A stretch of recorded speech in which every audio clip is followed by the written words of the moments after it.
graça e a paz do Senhor Jesus, amém? É uma alegria poder estar com vocês nesta noite, junto com o nosso pastor presidente, pastor Jovar, pastor Romeu aqui do Guará, pastor Marcondes, que já tinha um bom tempo que não via, nosso amiguinho Fábio, que está ali, preocupado, né, Fábio? Não está preocupado não. Pastor Marcos Calil, olhando e passa um filme, né?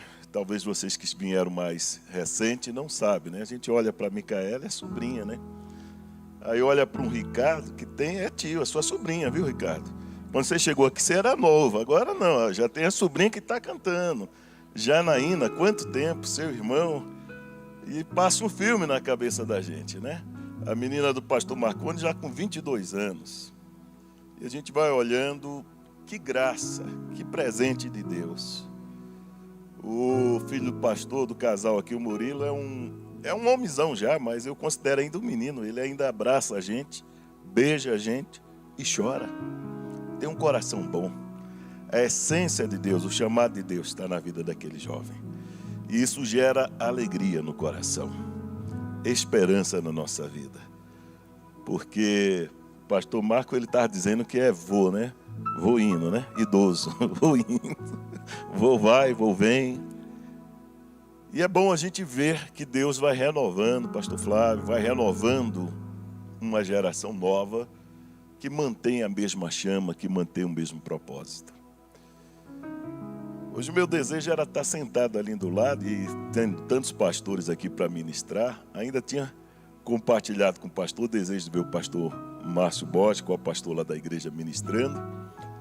E um outro dia ele vai vir aqui ministrar. O pastor disse, não, é você, já divulguei você aqui no domingo, então, amém. Queridos, esse mês o Senhor tem feito algo diferente na minha vida. Todos os domingos eu tenho ministrado em um único capítulo da Bíblia, Isaías 53. As duas primeiras ministrações eu ministrei sem nada escrito, nada contra, tem aqui os nossos queridos alunos aí do ITEB, mas foi algo que o Senhor colocou como desafio ministrar. E é difícil às vezes você ministrar sobre o mesmo tema, mas o Senhor tem compartilhado ao meu coração a necessidade de falar da mesma coisa. Às vezes nós nos ficamos vaidosos e nos esforçamos para escrever algo e uma mensagem nova todo domingo para que a igreja veja eloquência, conhecimento. Mas o Senhor tocou no meu coração para ministrar acerca de Isaías 53. Eu ministrei a primeira noite, a segunda noite. Domingo passado, novamente Isaías 53. E cada noite, uma mensagem nova revelada, lendo o mesmo texto. E eu entendi pelo Espírito que Deus desejava compartilhar a igreja lá na 513 Sul, a igreja que estamos pastoreando pela graça do Senhor, da importância de entendermos valores para eventos que vão ocorrer este mês. Último domingo do mês nós vamos ter o domingo de Páscoa, sim ou não? Normalmente ocorre em abril, mas como o carnaval ocorreu mais cedo, a Páscoa também antecipa. E tudo faz sentido porque nada ocorre nas nossas vidas sem que não haja o propósito de Deus. Não dá para fazer uma síntese das três ministrações, mas eu quero compartilhar com vocês dentro da liberdade que o Senhor nos conceda nesta noite. Peço para que você esteja com a sua Bíblia aberta. Vou deixar o roteiro do domingo passado. Pelo menos a gente limita um pouco o espaço do tempo. Senhor, a Ti toda a glória, todo o louvor, Senhor. Importa que Tu seja engrandecido e louvado, porque é para Ti toda a honra, glória e louvor. Sem Ti, Senhor, o que o homem pode fazer, não importa o título nem a posição, porque grande é o Senhor. A sabedoria é Tua. A revelação é Tua, Senhor. O poder é Teu, a glória é Tua. Tudo é para Ti, Senhor. E que nesta noite, neste ambiente de graça, Teu Espírito possa pairar sobre cada vida que aqui entrou. Pessoas que estão em luta e em crise possam ouvir a tua palavra e seja abertos os olhos do entendimento para que compreenda, Senhor, os teus planos. Porque por mais de 2000 anos, há uma grande multidão que caminha sem entendimento dos teus propósitos, Senhor. Mas mais uma vez o teu servo te clama nesta noite, Senhor. Faz-nos entender, Pai. Em nome de Jesus. Isaías 53 vai dizer, eu irei ler, se estiver projetado será bom. Quem deu crédito à nossa pregação e a quem se manifestou o braço do Senhor? Porque foi subindo como renovo perante ele, como uma raiz em uma terra seca, não tinha beleza nem formosura, e olhando nós para ele, não havia boa aparência nele para que o desejássemos. Era desprezado e o mais rejeitado entre os homens, homens de dores, experimentado no sofrimento, e como um de quem os homens escondiam o rosto, era desprezado e não fizemos dele caso algum. Verdadeiramente ele tomou sobre si as nossas enfermidades, e as nossas dores levou sobre si. E nós os reputávamos por aflito e ferido de Deus e oprimido. Mas ele foi ferido por causa das nossas transgressões e moído por causa das nossas iniquidades. O castigo que nos traz a paz estava sobre ele, e pelas suas pisaduras fomos sarados. Todos nós andávamos desgarrados como ovelhas, cada um se desviava pelo seu caminho, mas o Senhor fez cair sobre ele a iniquidade de todos nós. Ele foi oprimido e afligido, mas não abriu a sua boca. Como o cordeiro foi levado ao matadouro, e como a ovelha muda perante os seus tosqueadores, assim ele não abriu a sua boca. Da opressão e do juízo foi tirado, e quem contará o tempo da sua vida? Porquanto foi cortado da terra dos viventes, pela transgressão do meu povo ele foi atingido. E puseram a sua sepultura com os ímpios, e com o rico na sua morte, ainda que nunca cometeu injustiça, nem houve engano na sua boca. Todavia o Senhor agradou moê-lo, fazendo-o enfermar. Quando a sua alma se puser por expiação do pecado, verá a posteridade, prolongará os seus dias, e o bom prazer do Senhor prosperará na sua mão. Ele verá o fruto do trabalho da sua alma e ficará satisfeito. Com conhecimento, o meu servo, o meu justo, justificará a muitos, porque a iniquidade deles levará sobre si. Por isso lhes darei parte de muitos, e com os poderosos repartirá ele o despojo, porquanto derramou a sua alma na morte, e foi contado com os transgressores, mas ele levou sobre si o pecado de muitos e intercedeu pelos transgressores. Queridos, o profeta Isaías é conhecido por ter sido profeta messiânico. Ele profetizou antes de Cristo vir a este mundo, cerca de mais de 450 anos. Deus traz a ele uma palavra revelada acerca do Messias. É interessante que a gente lê um texto como esse, e muitas vezes nós não conseguimos aprofundar a dimensão do que está escrito em um simples capítulo de Isaías 53. O que dirá de Isaías 42, o servo do Senhor? Muitas pessoas abrem a Bíblia, estudam a Bíblia e vai meditar. E muitas vezes vão buscar uma resposta de Deus para a sua vida, mas a gente precisa entender a quem e para quem Deus estava falando aquela palavra. Esta mensagem ela é direcionada à pessoa bendita do Filho de Deus, o príncipe da paz, o leão de Judá, aquele que tem as chaves na mão. Aleluia! Oh, aleluia! É maravilhoso entender quando Isaías é tomado pelo Espírito e começa a dizer que o servo do Senhor é aquele que ele vai tomar as mãos e vai triunfar. E às vezes a gente quer tomar para as nossas vidas Isaías 42. Mas querer tomar para as nossas vidas Isaías 53? Quem quer ser o servo sofredor? Quantas pessoas pregando heresias e ensinamentos desassociados da essência da palavra? O Evangelho de Cristo é sofrimento. Aquele que não tomar a sua cruz, não negar a si mesmo, não seguir a Cristo, não é digno, não é apto para o reino. Cristianismo não é um mundo de facilidade. Cristianismo não são portas abertas para que eu e você se torne super-heróis, superpoderosos. Mas cristianismo é uma caminhada de renúncia. Cristo é o modelo do servo fiel. Ele é aquele que renunciou à glória do Pai. Ele é aquele que deixou a posição de honra para encarnar em forma humana e ser experimentado em todo tipo de dor e sofrimento, para por fim vencer a morte e nos abrir uma porta, uma janela, uma promessa de ser feito primícia daqueles que morrem. Ele é a primícia, a promessa da ressurreição. É o único vivo eternamente, e aqueles que crêem nele têm vida e vida eterna. Aleluia. Meu coração me alegra quando eu começo a ler um texto como este de Isaías 53 e vem de cara uma pergunta retórica: quem deu crédito à nossa pregação? Será que Isaías estava pregando, pastor Marco? Não, ele estava profetizando. Quem que deu crédito à pregação do Filho de Deus?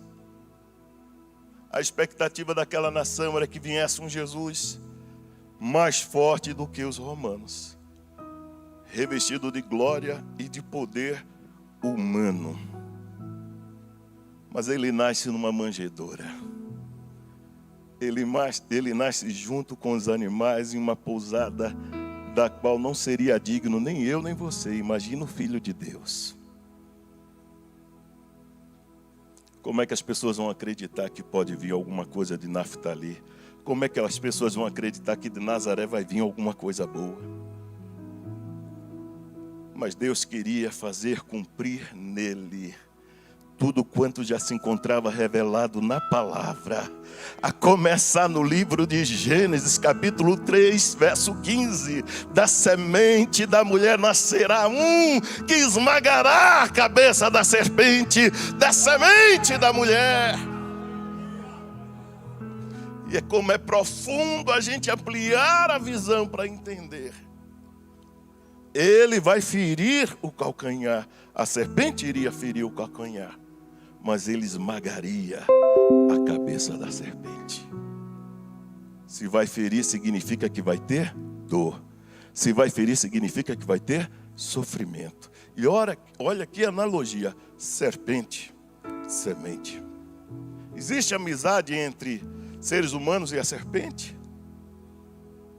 Só pessoas que gostam de coisa exótica, que não têm amor à vida. Inclusive, teve até um pastor que estava pregando com uma serpente, ela picou no pescoço dele e ele veio a óbito lá nos Estados Unidos. Porque tem gente que se acha tão cheia de Deus, que acha que pode usar a Deus. Mas a palavra diz que ele colocou inimizade. Não existe comunhão de luz com as trevas. Não existe comunhão entre o bem e o mal. Se você está no caminho de Deus, você anda na bondade de Deus. Olhando esta palavra, a gente vai dizer que ele foi desprezado, rejeitado, como alguém que escondíamos o rosto. Fomos ensinados a ser iludidos acerca de algumas verdades. Ninguém aqui, quando criança, e eu não estou fazendo uma ministração voltada para a questão de minorias, de raça, não é isso que eu quero falar. Mas você nunca teve na sua casa um quadro de um Jesus pretinho, um Jesus feio, de cabelo feio, de olho feio, de rosto feio? Qual é o Jesus que vem na sua memória quando você volta ao tempo da sua infância? É os olhos verdes, é azul, é loirinho, é bonitinho. Mas a palavra está dizendo que era alguém que ninguém via formosura, que não tinha prazer de olhar. Mas havia a excelência da graça do Pai na vida dele. O que torna alguém especial É a parte gloriosa que Deus entrega. Você quer ser especial? Seja cheio de Deus. Isaías vai ministrar esta palavra e ele vai dizer: era desprezado, o mais rejeitado entre os homens, homens de dores, experimentado o sofrimento, e como um de quem os homens escondiam o rosto, era desprezado e não fizemos caso algum dele. Verdadeiramente ele tomou sobre si as nossas enfermidades e as nossas dores levou sobre si. Fala para quem está perto de você, qual era o propósito de Deus na vida do filho dele? Aplicar a justiça para que ele pudesse justificar. Qual é o propósito de Deus na sua vida? Você está aqui hoje, quem sabe você está no culto da vitória porque você veio aqui pedir vitória a Deus. E você quer vitória. Eu fico maravilhado quando eu vejo uma irmã vir aqui na frente dizer que orou e disse: eu entrego, Senhor, a minha filha nas tuas mãos. Olha, o RG dela está aqui. Deus respondeu com rapidez. Mas é possível que tenha gente que esteja aqui nesta noite e a oração não foi respondida com tanta brevidade. Mas o que Deus quer te ensinar através do sofrimento?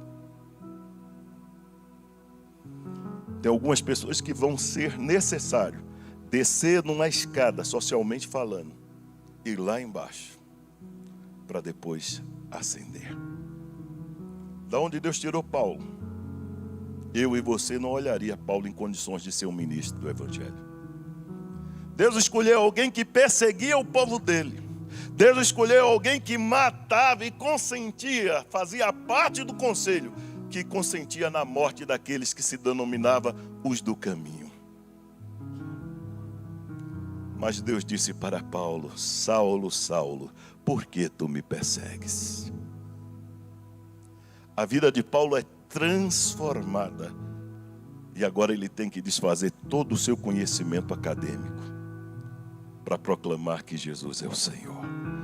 Para proclamar que por mais zeloso que ele fosse, tivesse sido toda a sua vida como um dos principais dos fariseus, agora ele precisava dizer para todos aqueles, tanto judeu quanto não judeus, que o plano da salvação de Deus passa por uma loucura na mente humana. Era fácil para o judeu entender a linguagem de uma ovelha muda que é levada perante o seu tosqueador, porque eles cultivavam, eles tinham ovelha. E era uma das coisas normal e natural nas suas celebrações. Levar uma ovelha para que ela fosse sacrificada, seja como oferta ao Senhor, seja por expiação do pecado. Isso começa desde o livro de Êxodo, quando há a instituição da Páscoa, quando há a instituição e a proclamada a saída dos filhos de Israel da escravidão. Eles deveriam imolar o cordeiro, e sobre os umbrais das suas portas teria que ser expandido o sangue daquele cordeiro. É o sangue que vai justificar aqueles que estão na casa. É o sangue que vai marcar aqueles que não vão ser vencidos pela morte. É o sangue que vai falar mais alto do que o império a ser vencido, que é a morte. E olha que aqueles animais, eles pereceram e era necessário que ano a ano fosse renovado esse sacrifício. Mas agora Isaías está profetizando, assim como João teve a dimensão espiritual e proclamou: eis aí o Cordeiro de Deus, o que tira o pecado do mundo. Ele é o Cordeiro de Deus que é enviado para tirar o pecado do mundo.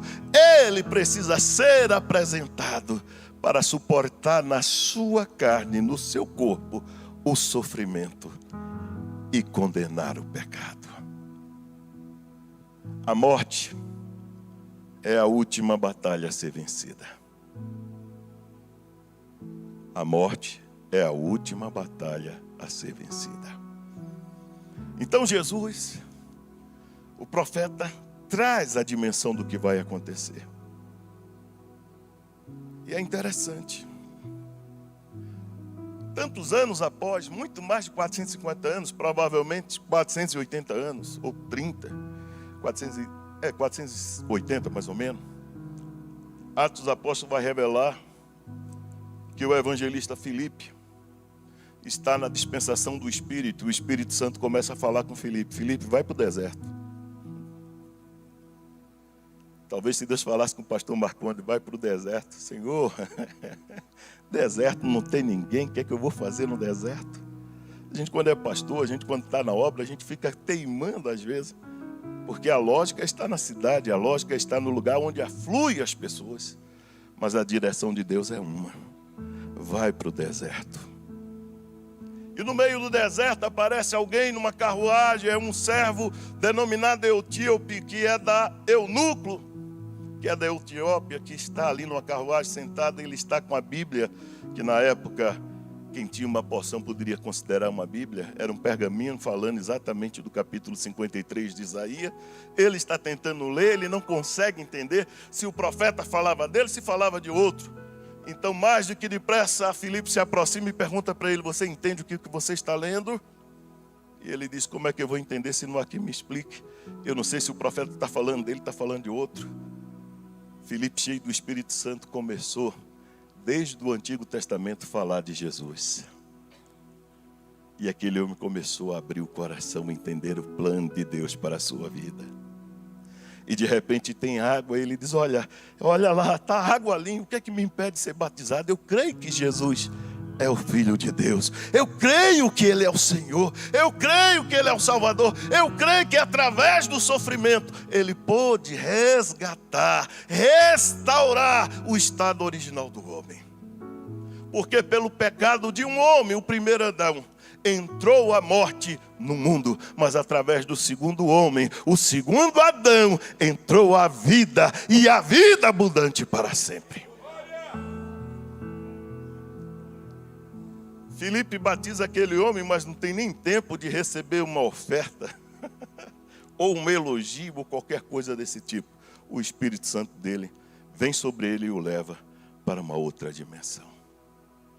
Mas vamos parar para pensar acerca de Jesus. Se é só uma introdução, vocês vêm na terça-feira, vêm na outra, vêm no domingo de Páscoa. Não deixe de estar na igreja não, que vocês, quando começarem a ouvir pregação sobre Páscoa, vocês vão abrir o entendimento. Há uma coisa maravilhosa que Deus me deu quando eu estava pensando acerca disso. Paulo, quando ele está diante de Agripa, há algo tremendo que o Espírito Santo me deu ali no capítulo 26 de Atos. Ele começa a falar, e aquele rei, ele diz: olha, eu não vejo motivo de condenação para este homem. Se ele não tivesse apelado para César, ele teria que estar solto. Mas uma das coisas que me chama a atenção desse texto é que ele diz assim: começando pelos profetas, começando por Moisés, ele começou a explicar as Escrituras.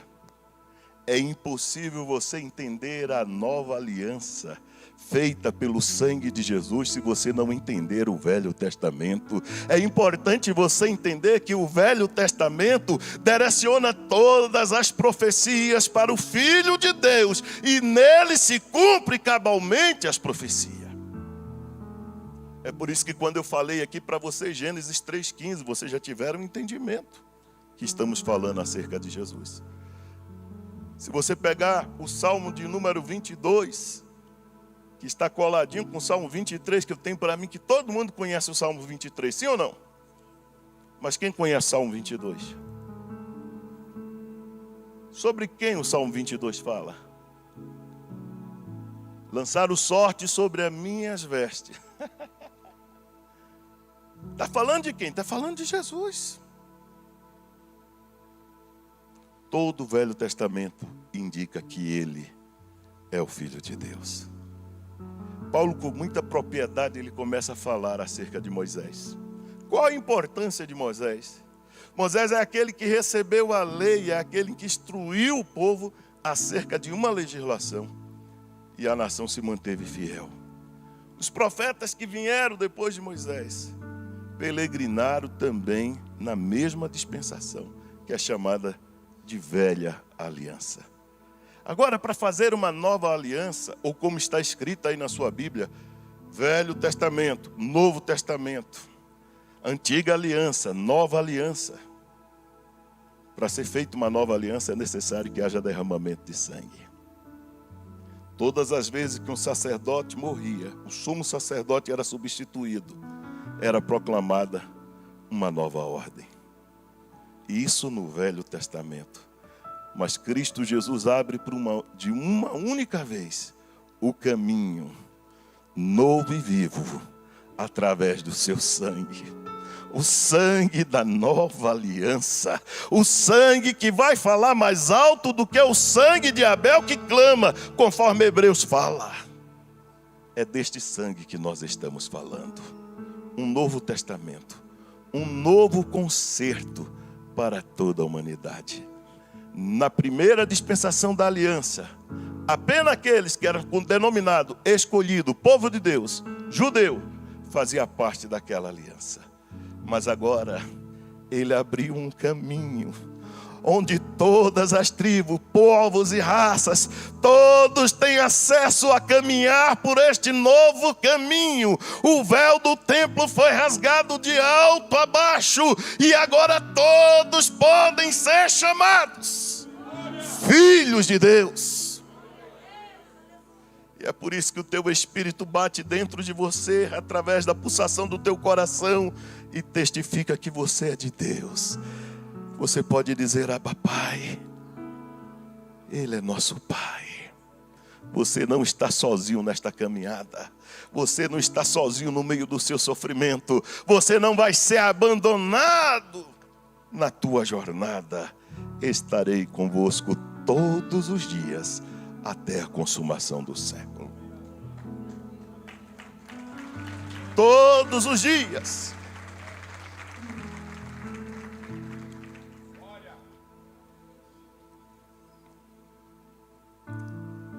Eu gostaria de avançar um pouquinho. Vamos para o Novo Testamento.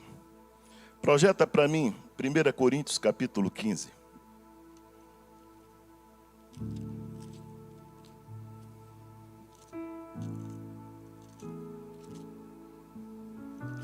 Primeira Coríntios capítulo 15. Raramente a igreja para pensar nesse tema. Raramente a gente para ser fortalecido espiritualmente. 1 Coríntios 15, a partir do verso 14, vai dizer assim: E se Cristo não ressuscitou, logo é vã a nossa pregação, também é vã a nossa fé. E assim, somos também considerados como falsas testemunhas de Deus, pois testificamos de Deus que ressuscitou a Cristo, o qual, porém, não ressuscitou, se na verdade os mortos não ressuscitam. Oh, amados, como a Bíblia se complementa. O nosso pai da fé, Abraão, ele creu que Deus era poderoso para trazer da cinza o seu filho Isaque, ainda que imolado sobre aquele altar. Ele iria queimar, e ele tinha fé que o filho da promessa não morreria. Oh, aleluia.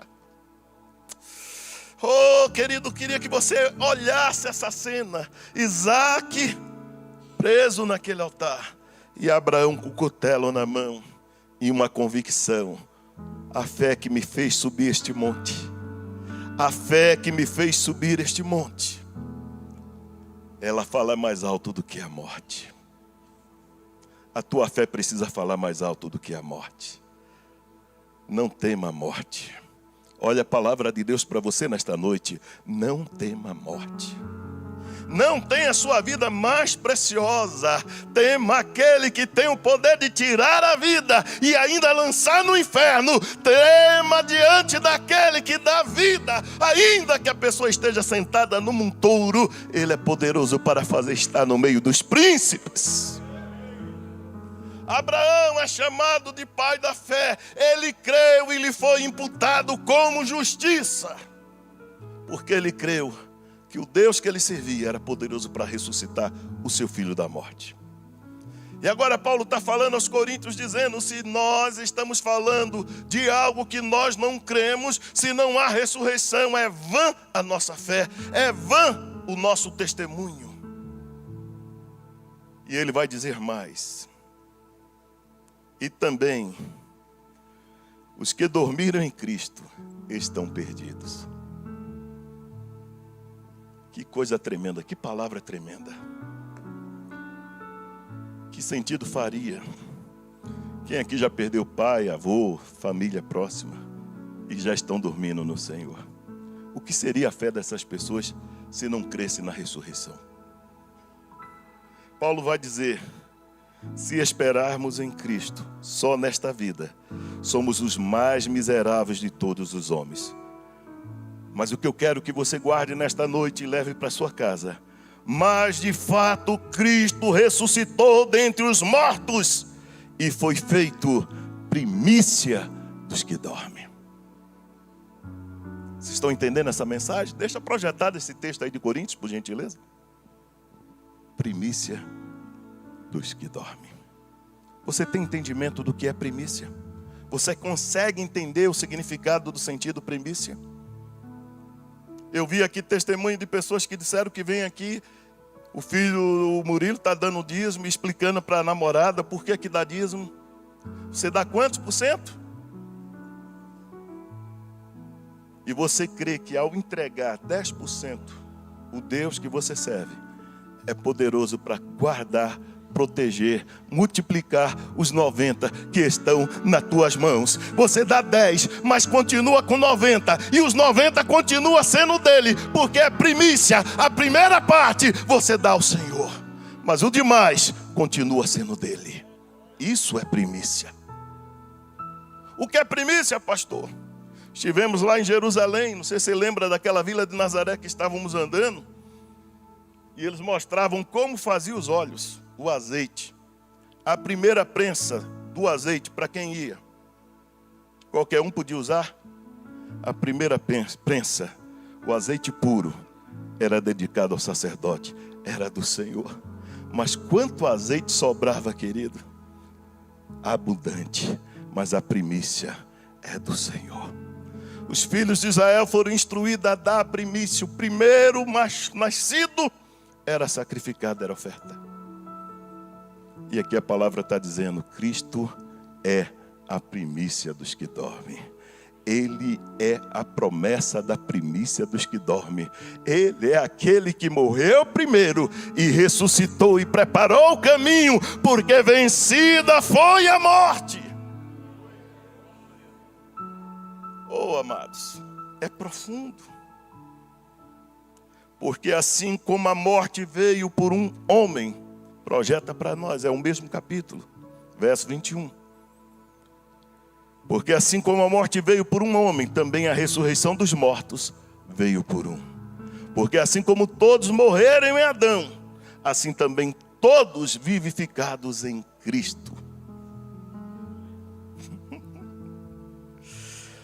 Mas cada um por sua ordem. Cristo as primícias, depois os que são de Cristo na sua vinda. Paulo vai falar aos Tessalonicenses: não quero que vocês sejam ignorantes acerca daqueles que morreram em Cristo. Aqueles que morreram em Cristo, eles terão a primazia, eles serão ressuscitados primeiros. Quando tocar da trombeta, eles irão ao encontro do nosso Senhor Jesus na sua segunda vinda. E nós, aqueles que estivermos vivos, seremos arrebatados. É por isso que a palavra vai dizer: melhor coisa é aqueles que dormem no Senhor, porque cessaram as suas obras. Quem sabe você ainda esteja vivendo um período de luto, chorando a tristeza da dor e da separação. Mas se essa pessoa partiu e está com Cristo, tem alegria, ela está melhor do que eu e você. Cessou o sofrimento. E sobre ela tem esta promessa de vida eterna. É por isso que Jesus nos ensina no Evangelho de João: eu sou a ressurreição e a vida. E nesta noite esse Espírito da ressurreição paira neste lugar. Deixa o Espírito Santo de Deus abraçar a tua alma nesta noite. Deixa o Espírito Santo de Deus abraçar o teu espírito nesta noite. E comece a fazer uma metamorfose, uma transformação, inundando você de dentro para fora, trazendo esperança àquilo que estava morto. Hoje Deus quer ressuscitar em você a fé. Hoje Deus quer ressuscitar em você a esperança que você acha que esteja perdida. É por isso que hoje é uma noite do culto da vitória. E aquele que garante vitória está aqui. A sua palavra é fiel. A sua palavra é fiel. Oh, amados. O autor aos Hebreus, ele vai dizer que o ministério de Jesus recebeu uma excelência acima de todos os profetas. Todos os profetas. Todos. É por isso que quando Jesus inicia no seu ministério, ele vai falar acerca de João, ele vai dizer: dos nascidos de mulher, João é o maior profeta. Mas depois deles, aqueles que adentrarem pela graça da nova aliança, qualquer um é maior. Por que João foi o maior profeta? Ele escreveu muito? Não, ele preparou o caminho. Qual foi o final de João? Tem muita gente que na caminhada cristã só almeja uma final de glória. Casa no lago, concurso público ganhando muito bem, casamento bom, viagens e tantas coisas. Fala para quem está perto de você, o final das coisas é melhor do que o começo.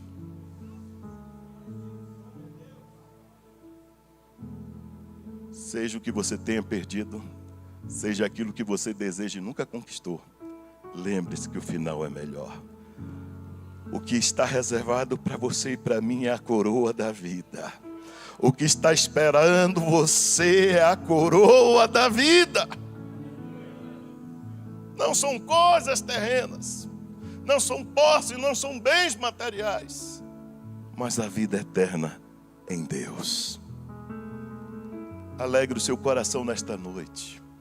Se disponha a servir a Deus, buscando entender a Escritura, não aquilo que nos agrada. Tem pessoas que, se pudesse, rasgaria, pastor Lindomar, muitas partes da Bíblia.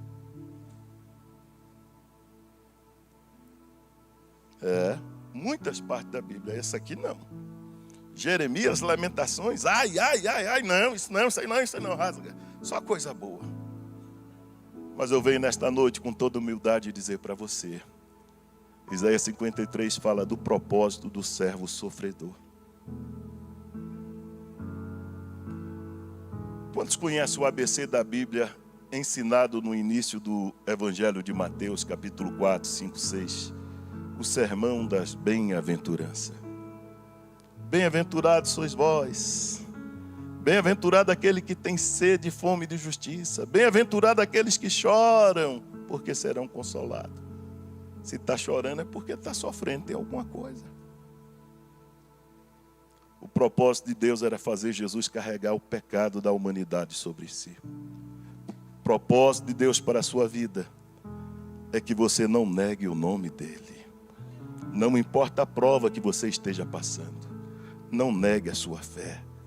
Não negue o bom nome de Deus na sua vida. Aqui no Brasil é fácil dizer que somos cristãos. Mas em muitos lugares, nestes cantões deste mundo do meu Deus, há muitas pessoas que simplesmente por se declarar cristã, estão indo para o incinerador, para aquela churrasqueira lá dos pneus lá, queimado vivo. Você consegue sofrer mais um pouquinho, suportar mais um pouquinho? Pega na mão da pessoa que está do teu lado aí, fala para ela, suporta mais um pouquinho. Ouça o que a palavra de Deus vai dizer para você nesta noite. Ora, em breve, o Deus de paz esmagará Satanás debaixo dos vossos pés. Suporta mais um pouquinho, suporta mais um pouquinho. porque as provações, os sofrimentos, as dores, as perseguições, ela está com a hora contada.